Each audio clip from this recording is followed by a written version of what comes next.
अब मैं आपको बताऊंगा मेथड्स ऑफ चार्जिंग। ये हमारा चार्ज का लास्ट टॉपिक है, जिसमें हम बताते हैं कि बच्चों को टोटल किसी बॉडी को चार्ज करना है आपको तो उसके कितने तरीके हैं। तो अपने पास टोटल 3 तरीके हैं जिससे आप किसी बॉडी को चार्ज कर सकते हो, जिसमें से सबसे पहला है बाय रबिंग, दूसरा है बाय कंडक्शन और तीसरा है बाय इंडक्शन। तो रबिंग में होता क्या है मैं आपको बेसिक आइडिया सबका दे दूंगा, और ताकि आप इजीली सारा कॉन्सेप्ट समझ जाओ और सारे न्यूमेरिकल सॉल्व कर पाओ। तो रबिंग में क्या होता है कि जब भी आप किसी दो बॉडी को आपस में रब करते हो तो फ्रिक्शन प्रोड्यूस होता है। फ्रिक्शन की वजह से हीट प्रोड्यूस हो जाता है, और हीट जैसी होगा दो बॉडी तो एक बॉडी क्या करता है अपना इलेक्ट्रॉन लूज कर देता है और दूसरा उसको गेन कर लेता है। तो जिसने अपना इलेक्ट्रॉन लूज किया वो पॉजिटिव चार्ज हो जाएगा, और जिसने उसका इलेक्ट्रॉन गेन कर लिया वो नेगेटिव चार्ज हो जाएगा। तो ये काम हम बचपन से करते आ रहे हैं। अगर आपको स्कूल में याद हो तो हम क्या करते थे, पेन को बालों में रगड़ के फिर पेपर उठाते थे, जैसे कि बलून को बालों में रगड़ के दीवार पे चिपका देना। तो ये सारे क्या है कि हम फ्रिक्शन करते हैं, और फ्रिक्शन की वजह से हीट की वजह से दोनों बॉडी में इलेक्ट्रॉन का ट्रांसफर होता है और दोनों बॉडी चार्ज हो जाते हैं। तो ये था बाय फ्रिक्शन आप किसी बॉडी को कर सकते हो। इसमें एग्जांपल बेसिकली क्या रखना, बहुत सारे बुकों में छपा हुआ है, लेकिन मैं बच्चों को बेसिकली बताता हूँ कि प्लास्टिक जो है, जब भी आप किसी प्लास्टिक को आप किसी भी चीज का रब करोगे तो प्लास्टिक पे मोस्ट प्रोबेबली हमेशा नेगेटिव चार्ज आता है, क्योंकि प्लास्टिक है ही नेगेटिव चीज, हमारे लिए दिक्कतदायी बनी रहे, तो उसका आप ऐसे याद कर सकते हो। और ग्लास, अगर मैं दूसरा ग्लास का एग्जांपल लूं, ये ग्लास लिख देता हूँ रेड से, ग्लास। तो ग्लास हमेशा अच्छी चीज होती है, मतलब डेकोरेशन के लिए काम आती है, अपने विंडोज में, है ना।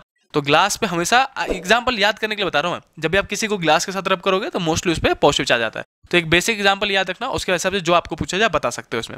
उसके बाद दूसरा जो आता है अपने पास बाय कंडक्शन। दो कंडक्शन एक ऐसा मेथड है जिसमें हम क्या करते हैं, एक ऑलरेडी चार्ज बॉडी होता है और दूसरा न्यूट्रल या फिर चार्ज दोनों हो सकता है, यानी कि दो चार्ज बॉडी ले लो या फिर एक चार्ज एक न्यूट्रल ले लो, दोनों को आपस में टच करा दो और फिर अलग करके रख दो। तो सिंपल सी बात है, एक चार्ज था दूसरा न्यूट्रल था, जैसे दोनों को टच कराओगे तो दोनों बॉडी चार्ज हो जाएगा। तो आपसे ये पूछा जाएगा अच्छा मैंने दोनों बॉडी चार्ज ले लिया मान लो, या फिर एक न्यूट्रल एक चार्ज ले लिया, तो जब मैं इनको टच करा के अलग करूंगा तो फाइनल चार्ज दोनों पे कितना होगा ये बताओ। तो इसके लिए मैंने आपको एग्जांपल ले रखा है यहाँ पे कि देखो दो चार्ज है अपने पास, Q1 और Q2, दोनों बॉडी चार्ज थे इस बार, और दोनों पे चार्ज था Q1 Q2, और दोनों को मैंने टच कराया और फिर अलग करके रख दिया। तो बताइए फाइनल चार्ज इन दोनों पे कितना होगा। तो इसके लिए आपको एक फॉर्मूला लगाना पड़ता है, ये जो Q है वो फाइनल चार्ज है जो इन दोनों पे होगा। उसके लिए बेसिक फॉर्मूला एवरेज चार्ज, यानी कि Q1 Q2 दोनों को जोड़ो अपन में 2 कर दो, प्लस में तो प्लस में, माइनस में तो माइनस में। तो ये था अपने पास कंडक्शन, जिसमें आप एवरेज चार्ज ऐसे करके निकाल सकते हो। बस ये याद रखना कंडक्शन में हम टच कर देते हैं बॉडी को।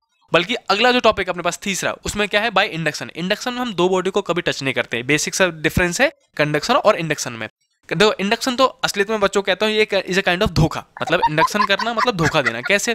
तो इसमें सबसे पहले मान लो कि एक न्यूट्रल बॉडी था, ये न्यूट्रल बॉडी था जो कि एक IS मतलब इंसुलेटिंग स्टैंड पे रखा है। अब यहाँ पे बच्चे घबरा जाते हैं, जैसे कि मैं आपसे एक सवाल पूछूं जो कि आपके स्क्रीन पे दिख भी रहा होगा कि अ न्यूट्रल बॉडी कंटेन, और 4 ऑप्शन दे दूं मैं आपको, पहला कि पॉजिटिव चार्ज, दूसरा negative charge, both positive and negative, और तीसरा नो चार्ज। तो आप किसको ऑप्शन को टिक करोगे? तो मोस्ट प्रोबेबली आपका आंसर होगा डी, जो कि है नो चार्ज, जो कि आंसर गलत हो जाएगा। तो किसी भी न्यूट्रल बॉडी में दोनों चार्ज एग्जिस्ट करते हैं, पॉजिटिव चार्ज भी होता है और नेगेटिव चार्ज भी होता है, बस वो दोनों बराबर मात्रा में होते हैं, इसलिए नेट चार्ज 0 आता है उसका। तो इस क्वेश्चन में फंसना मत, बस इतना याद रखना कि न्यूट्रल बॉडी में दोनों चार्ज ऑलरेडी बराबर मात्रा में होते हैं, लेकिन चार्ज होता है उसमें, पॉजिटिव भी है और नेगेटिव भी है। तो मान लो एक न्यूट्रल बॉडी था जिसमें दोनों पॉजिटिव और नेगेटिव बराबर मात्रा में थे। जैसे ही इसके पास आप ये छोटा सा चार्ज नेगेटिव का चार्ज लेके आओगे तो नेगेटिव चार्ज क्या करेगा, पॉजिटिव चार्ज को अट्रैक्ट कर लेगा।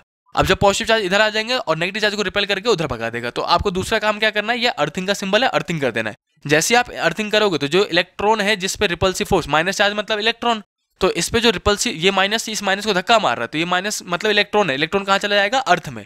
और जब इलेक्ट्रॉन अर्थ में चला गया तो अर्थिंग को हटा दो, पहले अर्थिंग हटाते हैं और फिर ये वाला चार्ज हटा दो।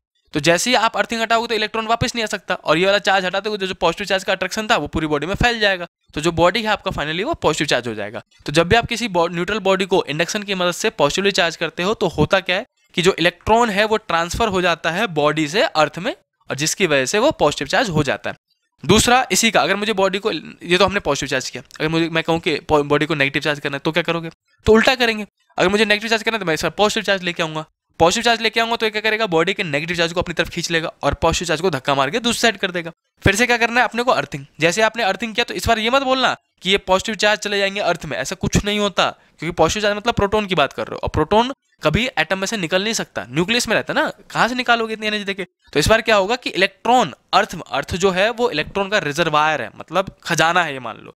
तो इलेक्ट्रॉन जो है इस बार अर्थ में से इस पॉजिटिव चार्ज के अट्रैक्शन की वजह से आ जाएगा। तो इस बार इलेक्ट्रॉन अंदर आ जाएगा, और 2 इलेक्ट्रॉन आ गए मान लो, तो ये दोनों पॉजिटिव चार्ज, इलेक्ट्रॉन और पॉजिटिव चार्ज मिलके न्यूट्रल हो जाएंगे, यानी कि हट जाएगा, यानी कि इस बार गेन ऑफ इलेक्ट्रॉन हो गया। और जैसे इलेक्ट्रॉन गेन हुआ तो आप अर्थिंग काट दो, अर्थिंग काट दोगे तो इलेक्ट्रॉन जो आया है वो वापस नहीं जा पाएगा, और फिर इसको हटा दो। तो जो गेन ऑफ इलेक्ट्रॉन हुआ है उसकी वजह से बॉडी नेगेटिवली चार्ज हो जाएगी। तो इसमें हम क्या कहते हैं कि इलेक्ट्रॉन, जब भी आपको बॉडी इस मेथड से नेगेटिवली चार्ज करते हो तो इलेक्ट्रॉन ट्रांसफर होता है फ्रॉम अर्थ टू बॉडी, इस बार अर्थ से बॉडी में आ जाता है। तो ये था अपने पास इंडक्शन, जिसकी मदद से आप बॉडी को पॉजिटिवली चार्ज भी कर सकते हो और नेगेटिवली चार्ज कर सकते हो। और जितना मैंने अभी पढ़ा है आपको, इसका एक फोटो मैंने नीचे डिस्क्रिप्शन में दे रखा है, तो उसको चेक कर लेना और वहां से नोट बना के कंप्लीट कर लेना अपने नोट्स।